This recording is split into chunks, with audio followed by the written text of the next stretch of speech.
नमस्कार, मी प्रियंका तुमचं P2M2 लाईफस्टाईलमध्ये मनापासून स्वागत करते।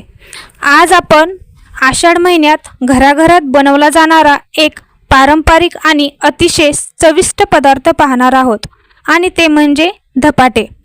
आषाढ महिना सुरू झाला की उपवास, सण आणि पारंपरिक पदार्थांची रेलचेल चालू असते।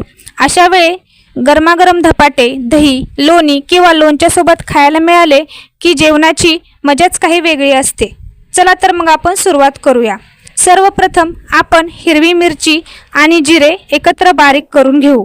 जिरे आणि मिरचीमुळे धपाट्याला छान सुगंध येतो आणि तिखटपणाही येतो। आता एका मोठ्या परातीत बेसनचं पीठ चाळून घेऊ। पीठ चाळल्यामुळे त्यातल्या गुठळ्या निघून जातात आणि धपाटे मऊ होतात। त्यानंतर त्यात बारीक चिरलेली ताजी कोथिंबीर घालू। कोथिंबीरीमुळे धपाट्याला सुंदर रंग आणि ताजेपणा येतो। त्यात आता अर्धा चमचा हळद, थोडासा ओवा आणि 2 चमचे पांढरे तीळ घालू। तसेच चवीनुसार मीठ घालून घेऊ। ओव्यामुळे धपाटे पचायलाही हलके होतात तर तिळामुळे चव आणखीच वाढते। हे सर्व साहित्य हाताने छान एकजीव करून घेऊ। मी ही पारंपरिक रेसिपी नक्की करून पहा आणि कशी झाली ते मला कमेंटमध्ये नक्की सांगा। हे सर्व साहित्य आता मी हाताने छान एकजीव करून घेत आहे। याच्यानंतर आपण आता आधी तयार करून ठेवलेली हिरवी मिरची आणि जिऱ्याची पेस्ट त्याच्यामध्ये घालून घेऊ। यानंतर थोडं थोडं पाणी घालून पीठ मळून घेऊया।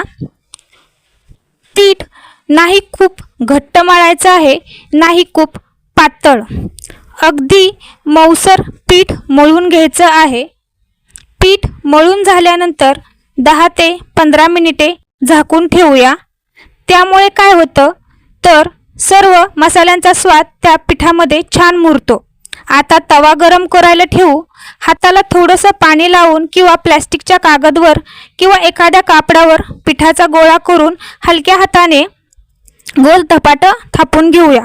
तवा गरम झाल्यावर धपाटा अलगद तव्यावर टाकू। मध्यम आचेवर दोन्ही बाजूनी छान भाजून घेऊ। आवडत असेल तर थोडंसं तेल किंवा तूप लावू शकता।